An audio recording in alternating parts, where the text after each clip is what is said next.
Good morning, students. In my previous lecture, I have explained you Dalton's atomic theory and Rutherford's atomic model.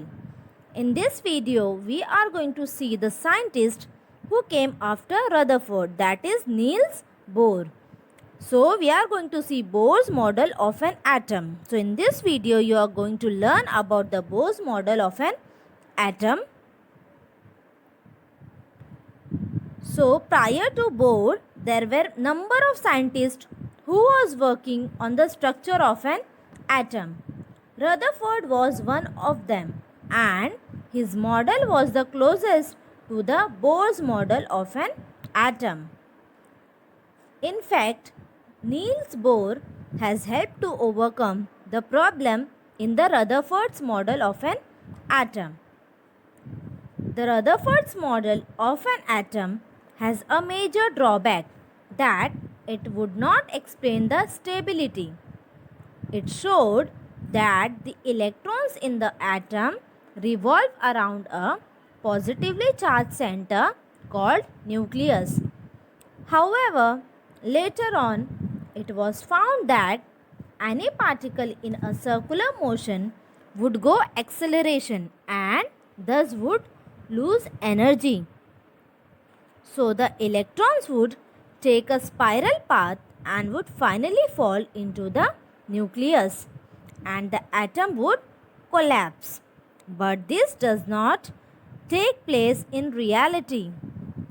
Bohr said that the electrons do revolve around the nucleus, but their energy remains fixed. He explained that the energy of the electrons remains fixed because they are restricted to a fixed orbit. That means they move in a particular orbit. Each of these orbit is at fixed distance from the nucleus and it is associated with the fixed amount of energy. These orbits with fixed amount of energy is known as discrete orbits or energy levels. These orbits are represented by letter K, L, M and N or the number 1, 2, 3, 4 starting from the center. So the final model of the Niels Bohr was similar to the Rutherford's model of an atom, which states that an atom consists of a positively charged center around which the nucleus revolves. The only difference was in the Bohr's model that electrons revolves around the nucleus in a fixed orbit and with a fixed energy level.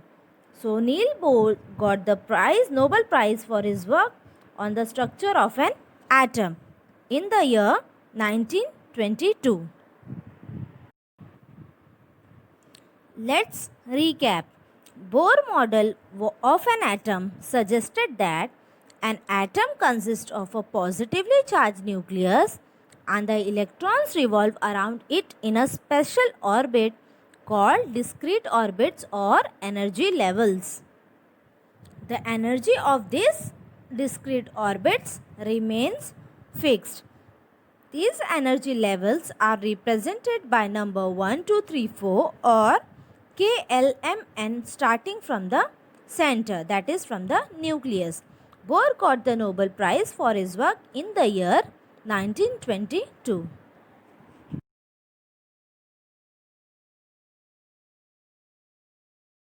Now students, we are going to see the structure of an atom which was given by the scientist Niels Bohr.